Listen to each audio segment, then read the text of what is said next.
All right, so we've got a whole stack of earnings calls and investor presentations here, all about ARMAN Financial Services. Yeah, looks like we're going to be doing a deep dive into the world of microfinance. Definitely seems like it could be a bit of a business thriller, too, judging by these dates. November 23, February, June, August. Not exactly a smooth ride, huh? Well, what's really interesting about ARMFin, as they often call themselves, is that they focus on a part of the Indian economy that a lot of people don't really think about.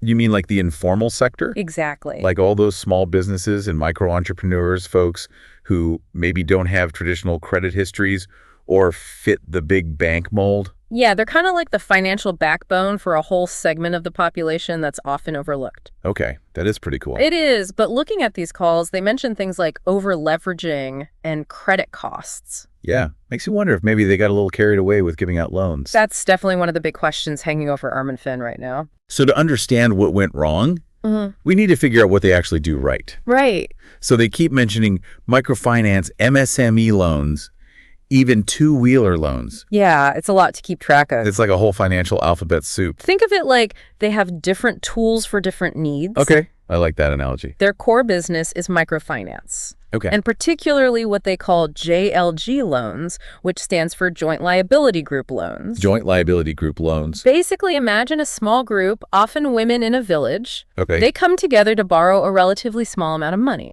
So they're pooling their resources to start or expand their businesses. Exactly. It's about empowering people at the grassroots level. That makes sense. That's classic microfinance, right? So what else do they do? What other tools are in this financial toolbox? Well, as those micro businesses start to grow, they might need slightly larger loans. Okay. And that's where those MSME loans come in. MSME. It stands for micro, small, and medium enterprises. So think of like a local shopkeeper or someone running a small workshop, a family business that's trying to scale up. So they're kind of growing alongside their borrowers, providing support at different stages of the business journey. Exactly. Got it. And then you've got those two-wheeler loans. Yeah, what are those about? Is that like financing motorcycles? Yeah, exactly. In rural India, a two-wheeler is often like a lifeline. I can imagine. It's how people get to work, access markets, connect to the wider world. So it's essential. Yeah, and ARMANFIN recognizes that and offers financing options to make those vehicles accessible. Okay, so they're really covering a wide range of needs then. They are. From tiny loans for women starting businesses to larger loans for expanding enterprises and even helping people get around. It's a pretty diverse portfolio. But if their business model is so solid, why are these earnings calls sounding so stressed?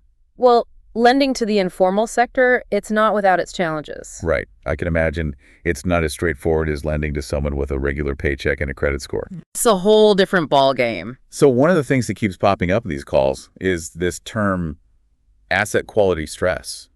Yeah, that's not a good sign. No, it doesn't sound good at all. Basically, imagine you lend your friends some money, trusting that they'll pay you back. Right. But then they go and borrow from everyone else they know, too. Oh. Now suddenly they've got way more money than they can handle, and they're struggling to repay everyone. That's kind of what happened with ARMANFIN. It seems that way, yeah. So it's like a borrowing frenzy gone wrong. Yeah, borrowers took on more debt than they could realistically handle. So how does that even happen? Well, it seems like there were a few things that kind of created this perfect storm. Okay. First, you have, back in 2022, regulations around microfinance lending loosened up. What do you mean loosened up? It meant that lenders could suddenly offer bigger loans. I see. And that, combined with the surge in demand after COVID, Everyone wanted loans. yeah, it meant that there was suddenly a lot more money floating around. Okay, so more money available, more people wanting loans. Yeah. I'm starting to see how this could go south. It's a recipe for trouble. But how do you even judge someone's ability to repay if they don't have a traditional income? That's the million-dollar question, right? Seems incredibly tricky. It is assessing the true income of a street vendor or a small farmer. It's really challenging. There's no pay stubs or tax returns. Exactly. Lenders have to rely on estimates, and it seems like some may have been a bit too optimistic. So a bit of miscalculation in the mix. Yeah, potentially. And then you add in external factors like those intense heat waves that India's experienced. Right. Those can decimate crops and disrupt incomes. Leading to missed loan payments. Exactly. And then you've got elections, which can create uncertainty. And even high employee turnover at ARMANFIN itself. Yeah, which makes it harder to track and manage those loans. So it's like a domino effect. It is. One thing leads to another, and suddenly you've got a whole system under strain. It's a bit of a mess. So is this just an ARMAN and Fin problem, or is it impacting the entire microfinance sector? It's definitely not isolated to ARMAN FIN. The entire microfinance industry is facing similar challenges. Especially in certain regions like Maharashtra and Madhya Pradesh. Right. It seems like everyone got a little caught up in the post-COVID optimism, and now reality is setting in. Yeah, it's like the party's over and now it's time to clean up. Exactly. As we're kind of piecing together this whole puzzle, it seems like those regulatory changes back in 2022. You're talking about when they loosened up the rules around microfinance? Yeah, exactly. Like before that, there were pretty strict limits on how much microfinance lenders could lend to a single borrower. Okay. But then in April 2022, those caps were lifted. So lenders had more freedom to lend it? In a way, yes. The Reserve Bank of India, the RBI, they shifted the focus to household income. Okay. And their rule was that monthly loan repayments shouldn't exceed 50% of a household's income. So making sure people weren't taking on more debt than they could handle. Right. Sounds reasonable enough on the surface. Yeah, absolutely. Yeah. What's the problem with that approach? Well, the issue is that in the informal sector, income can be really unpredictable. Right. It's not like someone with a steady paycheck. It might fluctuate based on the season or demand all sorts of factors that are hard to predict. Right. Like if you're a street vendor, your earnings might look very different during a festival compared to a regular week. Exactly. And that makes it really tough for lenders to accurately assess how much someone can actually afford to repay. It's just a guessing game. Kind of. And even ARMAN FIN themselves admitted in one of these earnings calls that conducting a reasonably accurate household income assessment is a work in progress for the industry. So this 50% rule, while well-intentioned, it kind of hinges on information that's hard to get right, especially when you're dealing with the informal economy. Exactly. And that seems to be a big part of what fueled this whole over-leveraging problem. Okay. Lenders, including ARMAN FIN, may have been too optimistic in their income estimates. And then you've got multiple lenders all competing for the same borrowers, each with their own assessment. Right. It's like a recipe for disaster. It's like that borrowing frenzy we talked about before. Too much easy money chasing after borrowers who can't handle it. Yeah, and the lack of a standardized way to assess informal income just makes it even more complicated. So it's a whole bunch of factors, Ben. Regulatory changes, optimistic lending practices, and just the inherent difficulty of figuring out what someone in the informal economy actually makes. It's a perfect storm. No wonder the whole microfinance industry is feeling the heat. Yeah, it's a wake-up call for sure. But even with all these challenges, it's interesting to see how ARMAN FIN is trying to navigate through it all. Yeah, are they doing anything to turn things around? They're definitely not just sitting around waiting for this to blow over. Okay, good. They seem to be taking kind of a two-pronged approach. Two-pronged. Yeah, shoring up their existing business while also looking for new avenues for growth. Okay, so a bit of defense and a bit of offense. Exactly. So what's the defensive strategy look like? Well, on the defense, they're being a lot more cautious with new loans. Makes sense. They're tightening up their credit checks, really scrutinizing those income estimates and looking at borrowers' existing debt more closely. So not repeating the mistakes of the past. Right. And they're also really focusing on collections, making sure they're actually getting repaid on the loans they've already given out. Okay. They're even trying out spreading collection efforts throughout the month instead of just concentrating them at the beginning, which seems to be helping. So they're basically tightening the reins, making sure their existing business is as solid as possible. Exactly. What about the offense then? Where are they looking for growth in this kind of crazy environment? Well, this is where it gets really interesting. Okay, I'm all ears. They're starting to venture into new types of loans. Like what? Remember those micro LAP loans we talked about earlier, the ones secured by property? Yeah. They're starting to pilot those more aggressively as a way to kind of reduce risk. So if the borrower can't repay, they've got the property as collateral. Exactly. It's like a safety net. Okay, that makes sense. They're also trying out individual business loans, which are kind of like smaller versions of their MSME loans. Okay, so targeting a slightly different segment of borrowers. Right. Diversifying their portfolio, spreading their bets, which is a smart move in any market, but especially in one as volatile as this. Absolutely. And it's not just about new products. What? They're also looking at new geographies. Oh, like expanding into new regions. Yeah, cautiously expanding into regions like Telangana, Karnataka, and Jharkhand.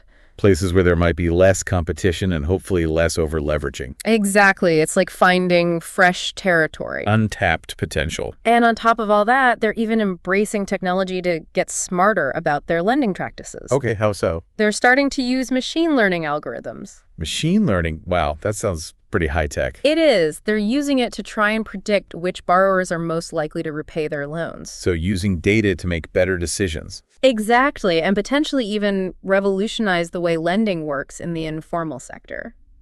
It's pretty cool to see them embracing these cutting-edge tools. It is. It's a sign that they're really trying to future-proof their business. But with all these challenges and all these changes, is there a light at the end of the tunnel for ARMAN Fin? That's the big question, isn't it? It really is. Have they hit rock bottom, or is there more turbulence ahead? Well, the executives at ARMAN Fin seem to be cautiously optimistic. Okay. They're predicting that things will start to look up by the end of 2024. So next year. Yeah, particularly after the Diwali festival, which is traditionally a big time for spending in India.